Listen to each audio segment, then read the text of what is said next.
Have you ever been in a meeting room where the leader asks, "Any concerns?" and the room goes completely silent? And you can feel it. That silence is not agreement. People have concerns, they have ideas, they see risks.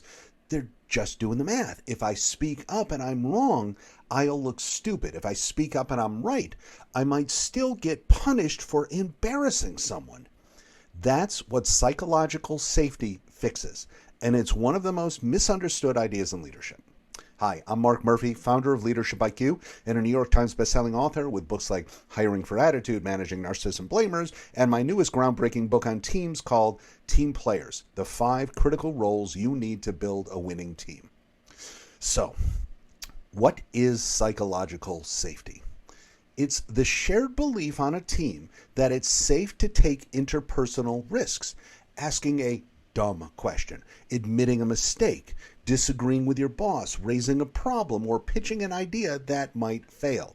It's not a personality trait, though. It's a team climate, and leaders create or destroy it through small moments people never forget. Now, the biggest misconception: psychological safety is not be nice. It's not coddling, avoiding conflict, or lowering standards. It's what makes tougher conversations possible because people can say the hard thing out loud while it still matters. And here's where it drives performance. When people don't feel safe, the organization doesn't get fewer issues. It just gets less truth. Ideas go unshared, problems go unreported, mistakes get hidden. Google's Project Aristotle made psychological safety the top factor behind high-performing teams, and Amy Edmondson's early hospital research found psychologically safe teams often reported more mistakes, not because they were worse, but because they were honest and learned faster. So if your team has no issues, don't automatically celebrate. That can be excellence or fear. 2 quick examples. First, the post-mortem that never happens. A project misses a deadline, the leader is irritated, and nobody wants to say what actually went wrong. So the team blames scope or resources, and the real cause is unclear ownership, sloppy handoffs, fuzzy requirements never get fixed. Second, the junior person who saw the risk first. They notice a flaw, but a senior leader already praised the plan, so they stay quiet. Months later, it becomes a costly fire drill. That's not a talent problem, that's a psychological safety problem. So, how do leaders build psychological safety? Stop treating speaking up like a personality trait and start treating it like a design problem. People speak up when the environment proves it's safe. 4 moves that work. 1. Model fallibility. Say, "I might be missing something. What am I not seeing?" Or, "I made the wrong call. Here's what I learned." If leaders act flawless, everyone learns to stay quiet unless they're 100% sure. 2. Respond well when people do speak up.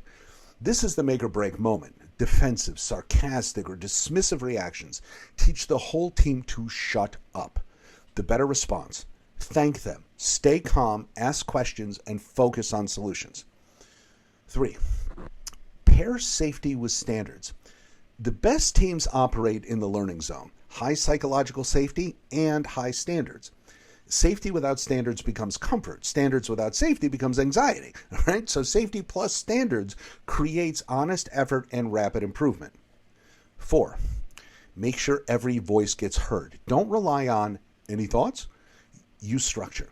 2 minutes to write. First, round robin input and who sees it differently. Then you've got to pause long enough for real answers.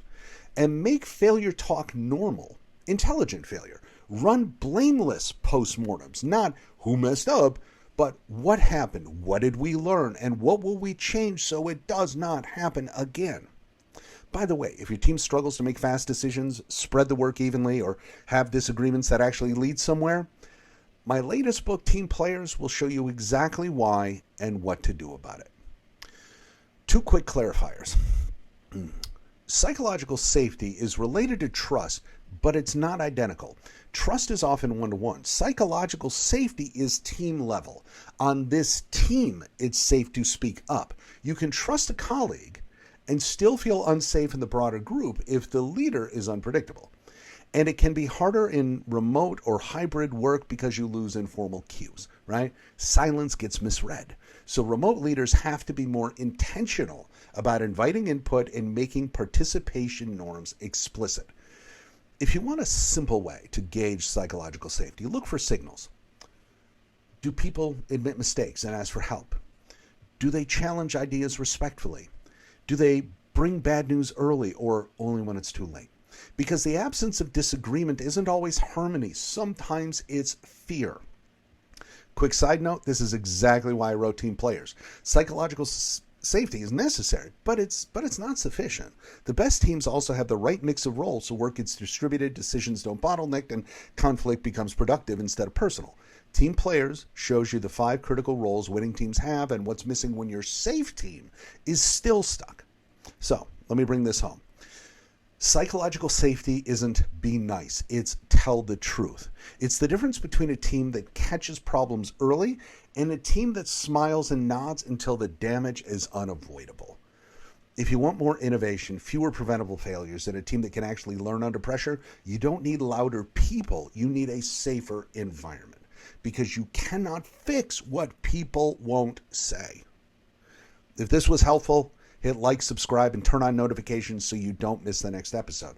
And if you want more leadership tools you can use immediately, quizzes, research, courses, and a whole lot more, head over to leadershipiq.com. I'm Mark Murphy. I'll see you next time.